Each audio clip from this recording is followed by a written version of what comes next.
And the high-octane G20 Summit has kicked off. Several world leaders have gathered in India's national capital, New Delhi.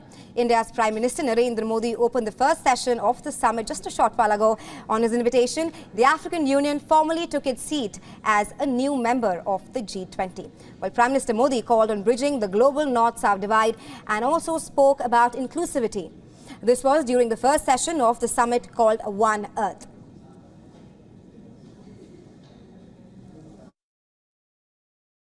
सबका साथ की भावना से ही भारत ने प्रस्ताव रखा था कि अफ्रीकन यूनियन को G20 की स्थायी सदस्यता दी जाए।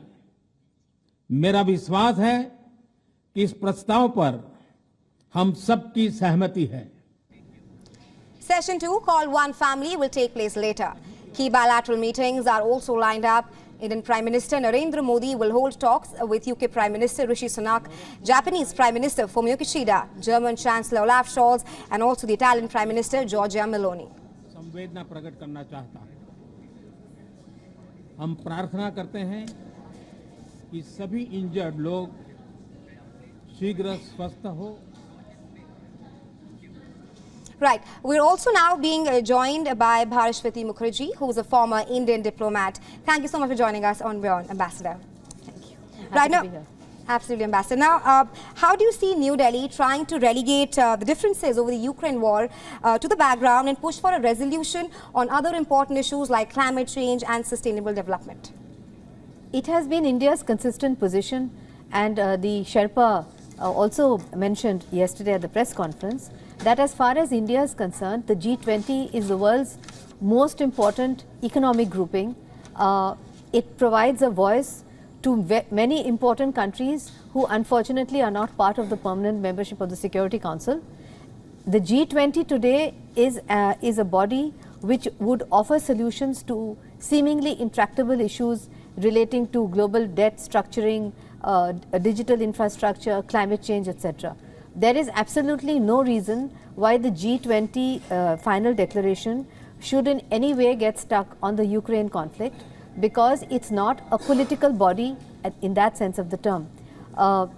If the language, we've already moved forward on language, because earlier the Ukraine issue used to be called a Ukraine conflict. Now it's called the Ukraine war. That's a significant step forward, because that is actually what the West had wanted. The Russians had always wanted to call it a conflict. So there has been some invisible movement forward. Absolutely. As far as the actual language is concerned, it is centered on the whole point as to whether we should stick by what our Prime Minister had said earlier, and which was accepted by all, including President Putin, that this is not an era of war, and that therefore every step should be taken to ensure that peace comes back into this region.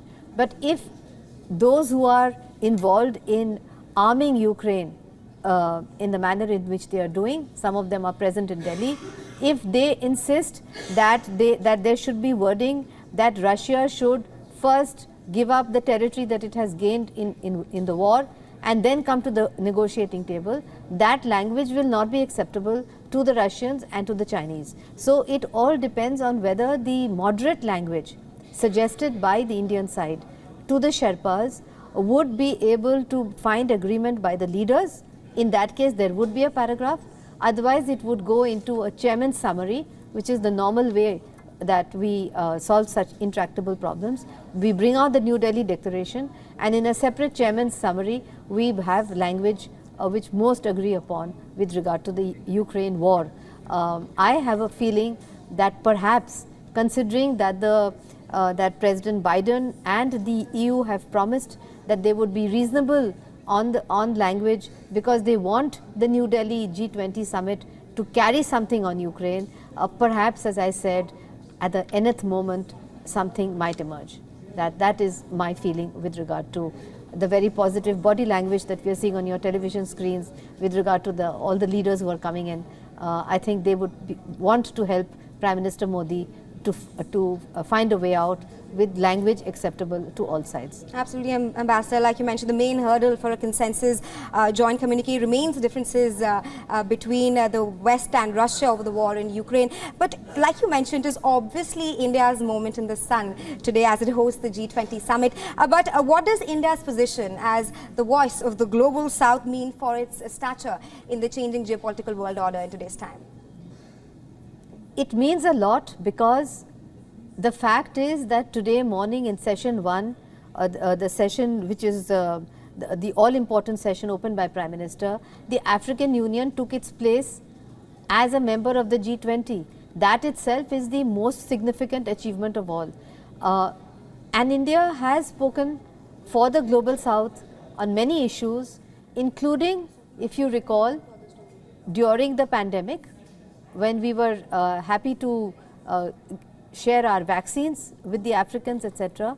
And now, when large parts of the developing world is in debt to the Chinese because of the BRI, we are offering a way out by suggesting restructuring of debts. The head of the IMF is here, and we are showing the way forward so that prosperity can be shared in the true spirit of Vasudhaiva Kutumbakam. Right, Ambassador. Also, with the Russian and the Chinese president not attending the summit, do you think that the summit will be dominated, if I can say, with Western perspectives in the course of the next 2 days? Well, we have the Japanese Prime Minister here, and we had our Prime Minister going to the ASEAN meeting, even though there was so much on his plate here. And at the ASEAN summit, Prime Minister Modi said that this is Asia's century. Right. And it should be a rule-based order, and it's Asia's century. I would say that this summit is dominated by Asia, not by the West, but the West are very helpful to India, and the absence of the Russian head of state and the Chinese head of state really will not make any difference to the success of the summit. It merely shows up the fact that Xi Jinping may not have wanted to be part of India's glory, and so he decided not to come.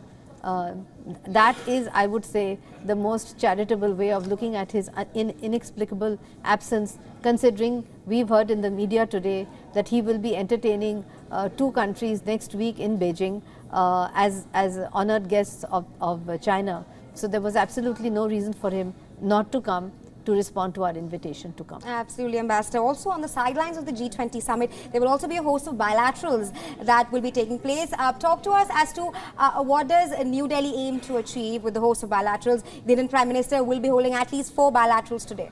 Well, the most important bilateral happened yesterday, which was with Joe Biden. He also had a very important bilateral with the Mauritius Prime Minister. The bilaterals today are with important strategic partners of India. We already had the UK Prime Minister in his opening press conference say that he looks forward to a vigorous FTA with India. Right. That is his main agenda.